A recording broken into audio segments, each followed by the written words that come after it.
To be honest mga ka-sweets no, so medyo nabaguan ko kay syempre. Hi mga ka-sweets! Welcome back sa to ang cake vlogging mga ka-sweets. So kasi gimingaw sa ko ang cake, kaya ako sa gimingaw og bake.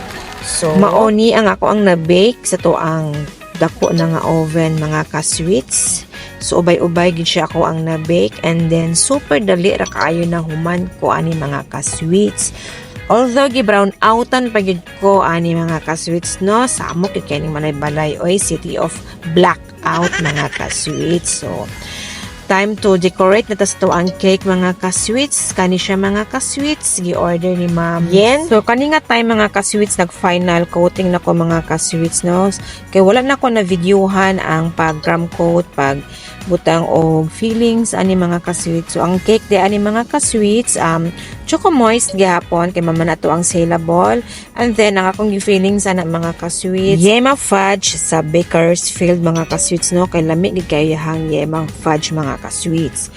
So ayan mga ka-sweets no, balik ta karon sa to ang paghimo og cake, sa pag-bake og cake kay taod-taod ko wala naka-bake since January or atong December wala jud ko naghimo mga ka-sweets kay gi-priority na mo ang mga cheese sticks na order mga ka-sweets kay ubay-ubay na jud ang ato ang mga resellers sa to ang cheese sticks buyag mga ka-sweets. So balik ta sa to ang cake mga ka-sweets. By the way mga ka-sweets, 2-tier din ni ayahang cake nga order.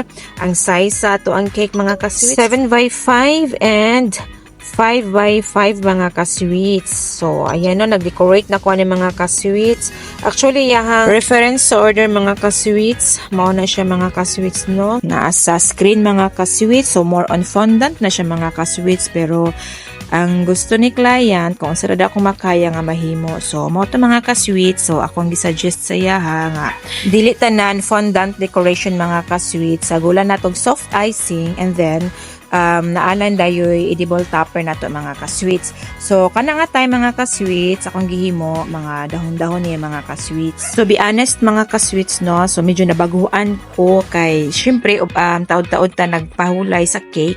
So medyo nag-adjust pa kog balik sa pag-decorate. So murag nawala akong pulso betawag ana. So yung mga ka-sweets no, gitaod na nato ang number 5. So edible ang number 5 mga ka-sweets. So ako rang giawat ang katuyahang photo reference. Pero mga ka-sweets, wala na ko siya gibutang sa top sa cake. So gi-change na ko or gilahi na ko ang own design ani mga ka-sweets. Although pari-pariho ra gihapon sa gusto ni Ma'am Yen or ni Ma'am Client. So kani nga tay mga ka-sweets naghimo tag volcano, soft icing gihapon mga ka-sweets. So by the way ang ato ang icing mga ka-sweets sa with it na mga ka-sweets no. So wala tay sponsor ana pero loyal na ko since nag-start sa to ang pag-bake mga ka-sweets. And then gidungagan nato og mga grass mga ka-sweets, icing gihapon nang iyang mga grass ani mga ka-sweets. And then mga ka-sweets gitaod na nato ang photo paper nga cake topper mga ka-sweets. So napa-layout ra ko sa kong anak ani kang Kuya Pau Pau kay maayo man siya mo layout. So ako lang gipapili kung unsayang pwede ma-layout basta kay katong mga dino nga cute kaayo mga ka-sweets. Mao na mo ang napilian mga ka-sweets. So, next mga ka-sweets, mag-decorate na po ta og clouds niya. So soft icing gyud pa natong gamit sa clouds ani mga ka-sweets. Okay mga ka-sweets, almost done na kita. So ang ato ang next design kaning lava sa volcano mga ka-sweets. So soft icing gyapon na siya. Ang atong gibutang din ha. So ato siyang gibutang effect kunuhay no.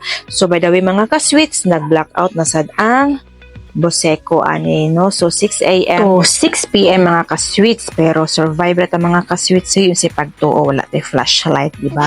So mga ka-sweets no, basta man nga alam mo nga akong gikinamot no, ayaw mo pag-judge ta mga ka-sweets, nanghugas putag kamot ana mga ka-sweets. And then mga ka-sweets, naapod siya mga cupcakes, macaroons and then cake pops ani mga ka-sweets. So humanay kita sa tuang gipanghimo ani mga ka-sweets.